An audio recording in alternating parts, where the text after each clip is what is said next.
آج پھر حکومت غنڈہ گردی کر رہی ہے. کل سے ہمارے بہت سے قائدین اور کارکنان کو پھر انہوں نے گرفتار کیا. تو حکومت خود یعنی اپنے جرائم سے توجہ ہٹانے کے لیے ملک میں کوئی بدامنی پیدا کرنا چاہتی ہے. میں دعا گو ہوں اپنے ان تمام بھائیوں کے لیے جو ڈیرا لگا کے بیٹھے ہیں, فیض آباد میں ختم نبوت کی اذان دے رہے ہیں, اللہ ان کو کامیاب کرے. اور حکومت سوچے کہ اگر ان پہ لاٹھی چارج ہوا تو وہ چند ہزاروں پہ نہیں پوری سنیت پہ سمجھا جائے گا اور اس کا سنی بدلا لیں گے. اس واسطے کہ سنی اب مسلک اور مشن کے لیے بیدار ہو چکے ہیں. ہر کوئی اپنے مسلک سے وابستہ رہ کے جیتا ہے. کیوں سنی اپنے مسلک کے اظہار سے اب تک آری ہے. مت ڈرنا ان بدخواہوں سے, مت ڈرنا ان تنگ راہوں سے. جب ساتھ ہیں طیبہ کے والی پھر آگے کیا دشواری ہے. جس دور میں ملت کے غازی سولی پہ چڑھائے جاتے ہوں وہ طرز حکومت ملت سے مکاری ہے, غداری ہے.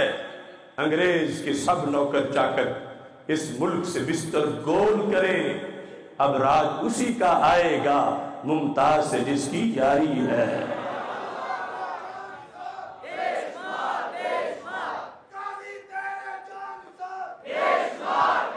کسی کو غصہ آئے یا نہ آئے, انگریز کے سب نوکر چاکر, انگریز کے سب نوکر چاکر, سب سب سب, نواز شریف, شہباز شریف, بلاول, زرداری, عمران خان, الطاف, شجاعت, انگریز کے سب نوکر چاکر اس ملک سے بستر گول کریں. اب راج اسی کا آئے گا ممتاز سے جس کی یاری ہے, ممتاز سے جس کی. اب ووٹ ہے کس کا؟ غازی کا. اب ووٹ ہے کس کا؟ اب ووٹ ہے کس کا؟ ہم بدلہ لیں گے, ہم بدلہ لیں گے, ہم بدلہ لیں گے. اب ووٹ ہے کس کا؟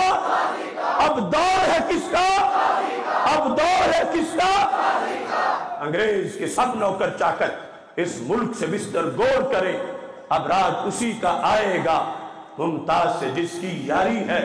جب تک بھی زندہ رہنا ہے حق قول زبان سے کہنا ہے. کیا ڈر ہے موت کا اے آصف جب جانا اپنی باری ہے. لک جسمی فدا, لک قلبی فدا, لک روحی فدا, فدا کا یا رسول اللہ.